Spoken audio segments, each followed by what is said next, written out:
Ketika ketika kita melakukan perjalanan untuk mengungkap suatu tempat misteri yang berada di daerah-daerah dan terdapat sejarah yang begitu gelap dan jauh sangat dari peradaban gitu teman-teman. Selamat malam, jumpa lagi dengan saya Adel di Story Adel. Oke teman-teman, seperti biasa pada malam hari ini aku akan membawakan satu kisah teman aku ya guys ya. Dan sebelumnya aku akan selalu mendoakan kalian yang terbaik. Sehat selalu, dilimpahkan rizki yang berlimpah dan selalu dalam lindungan Allah Subhanahu wa Ta'ala. Amin ya robbal alamin. Jangan lupa subscribe, like, komen dan juga share-nya ya guys. Oke, langsung pada cerita teman-teman. Pada malam hari ini aku akan mengangkat satu kisah teman aku yang berdomisili di Jakarta, dan pada saat itu dia sedang ke Jogja gitu ya guys ya. Di Jogja itu dia sudah lama sekali teman-teman ingin membuktikan satu tempat makan gitu, dimana sejak dulu itu selalu terdengar selentingan di kupingnya bahwa tempat makan itu adalah tempat makan yang telah ada penunggunya gitu ya guys ya. Telah ditaruh penunggu untuk agar warung itu ramai gitu ya guys ya. Singkat cerita guys, dia bertanya kepada mbahnya dan menanyakan bahwa apakah rumah makan itu sampai detik ini masih ada. Ya masih ada kata mbahnya gitu ya guys ya. Dan teman aku ini semakin penasaran gitu untuk ingin tahu. Tetapi dia itu merasa dan dia memang tidak punya entah itu kepekaan di dirinya, entah itu kemampuan kelebihan yang Allah kasihkan kepada orang gitu, yang bisa melihat indra, yang punya indra keenam, bisa melihat hal-hal yang goib. Dia tidak mempunyai itu teman-teman. Dan pada saat itu juga esok harinya teman aku ini kembali ke Jakarta, dan itu memang sudah direncanakan dan sudah dipersiapkan matang-matang ya guys ya teman-teman. Sampailah di Jakarta, dia mempunyai seorang teman gitu ya teman aku ini, dan sepertinya aku juga kenal gitu karena teman dia itu adalah teman aku juga gitu ya guys.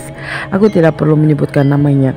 Nah pada saat dia sampai di Jakarta, dia langsung menemui temannya itu, teman aku juga, bahwa bisa nggak 2 hari lagi dia ikut teman aku ke Jogja itu gitu. Selama bertahun-tahun teman aku itu memendam semuanya, sampai aku pun baru tahu hari kemarin dia menceritakannya gitu ya teman-teman. Nah pada saat itu si temannya itu mengokekan, mengiyakan bahwa 2 hari lagi dia akan ikut ke Jogja. Singkat cerita guys, sampailah dia di Jogja gitu kan. Pada saat sampai itu si mbahnya bingung dong. Baru kembali ke Jakarta, tiba-tiba dia sudah datang lagi. Dan si teman aku ini menceritakan bahwa kedatangannya dengan temannya itu adalah satu tujuan gitu, satu maksud untuk meyakini benarkah yang selama ini dia dengar setiap dia pulang, waktu dia tinggal di sana, bahwa ada sesuatu di rumah makan itu gitu ya guys ya. Dan si mbah ini memberi peringatan hati-hati karena ada yang tidak, ada pemilik yang tidak suka kehadirannya itu hanya untuk mengetahui rahasianya apa dan siapa yang membuat itu ramai di warungnya gitu ya teman-teman. Tetapi mbahnya teman aku ini sudah percaya dan yakin bahwa memang ada gitu kan. Nah saat itu juga karena mbahnya tidak mau terjadi hal-hal yang tidak diinginkan oleh teman aku itu mereka diantarkan oleh mbah perempuan dan mbah lakinya dan temannya teman aku. Jadi mereka berempat gitu ya guys. Singkat cerita guys, mereka berjalan menuju rumah makan itu, menghampirinya.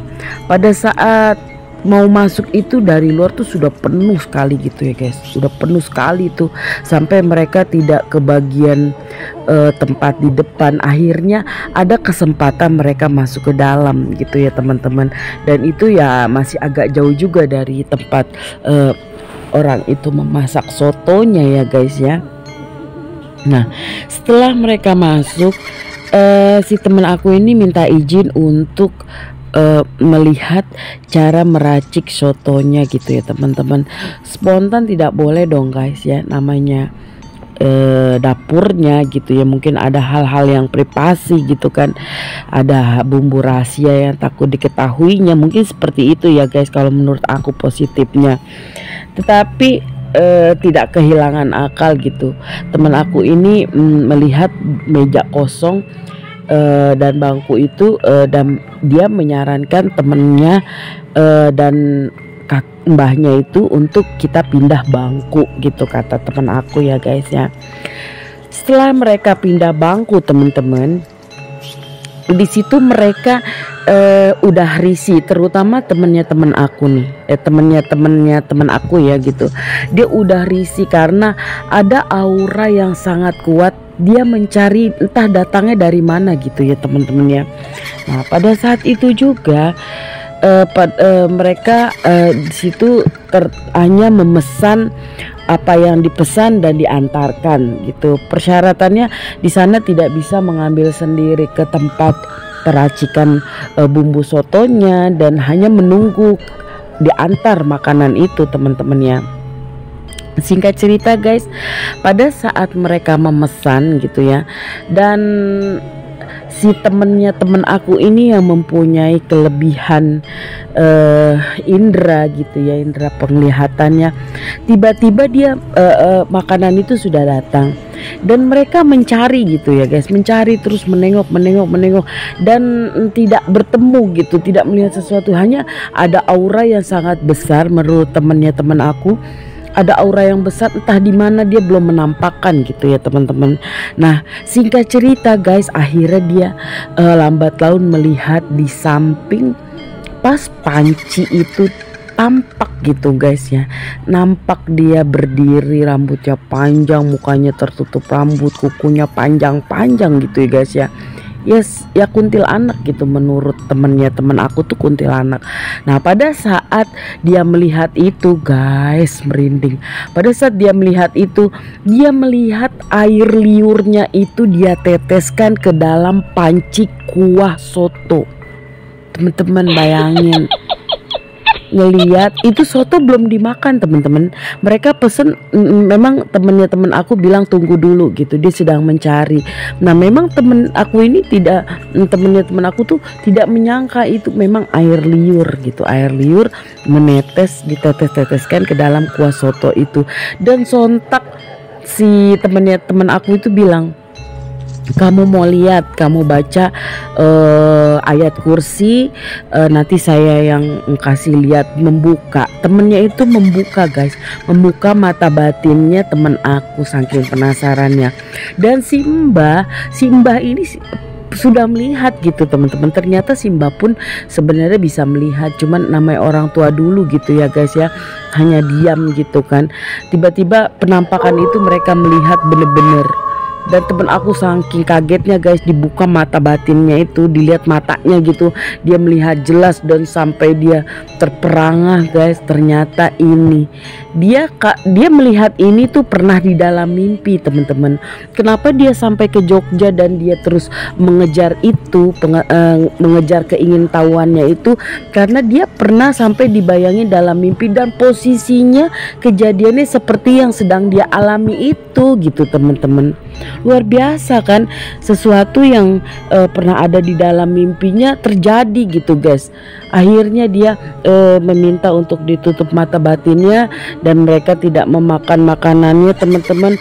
Akhirnya mereka membayar dan dia pulang. Ternyata memang sampai di perjalanan ternyata mereka bercerita bahwa yang sangat disayangkan ya teman-teman ya, mereka tuh melihat pembeli itu sangat lahap-lahap makannya. Yang mereka lihat itu makanan mie cacing guys, bayangin aja cacing.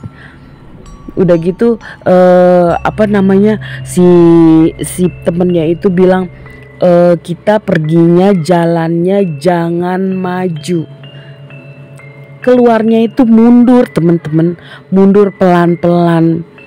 Itu orang-orang yang makan dengan lahapnya guys. Ternyata teman aku berpikir bahwa mimpinya persis sama kejadiannya dia ke Jogja dengan temannya dan dia berbalik. Entah apa semua dibalik ini semua ya teman-teman ya.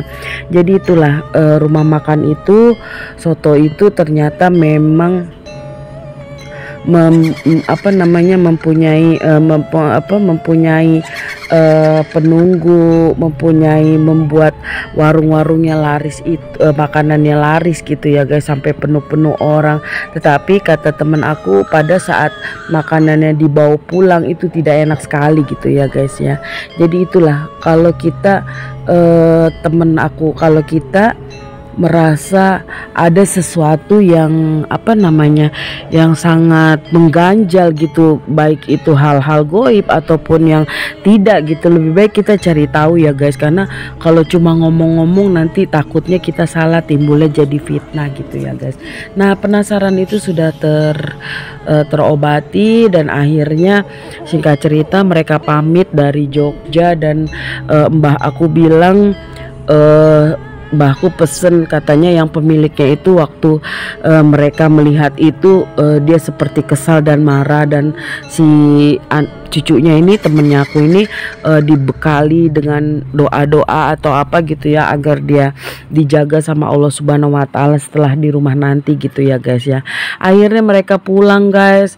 Sampai di sana temen aku berterima kasih bahwa segala sesuatu yang dia tidak percayai dan tidak yakini, setelah melihat dia jadi percaya bahwa itu memang ada gitu ya guys ya. Jadi guys itu aja cerita dari aku tentang teman aku. Semoga menghibur kalian ya teman-teman ya. Semoga kalian juga sehat, juga berhati-hati di dalam memilih tempat makan yang menurut kalian, kata hati kalian aneh. Di zaman sekarang itu masih ada gitu ya teman-teman ya, hal-hal yang seperti itu. Dunia bersaing ini sangat jahat gitu ya teman-teman ya. Oke teman-teman, itu aja kisah yang bisa aku sampaikan. Seperti biasa, doa selalu yang terbaik buat kalian, dilimpahkan rezeki sehat selalu dan dalam lindungan Allah Subhanahu wa taala. Jangan lupa subscribe, like, komennya ya teman-teman ya, agar aku lebih semangat lagi untuk membuat video-video cerita, mencari tahu, menerima kisah-kisah, cerita-cerita dari teman-teman aku semuanya. Oke, thank you for watching. Assalamualaikum.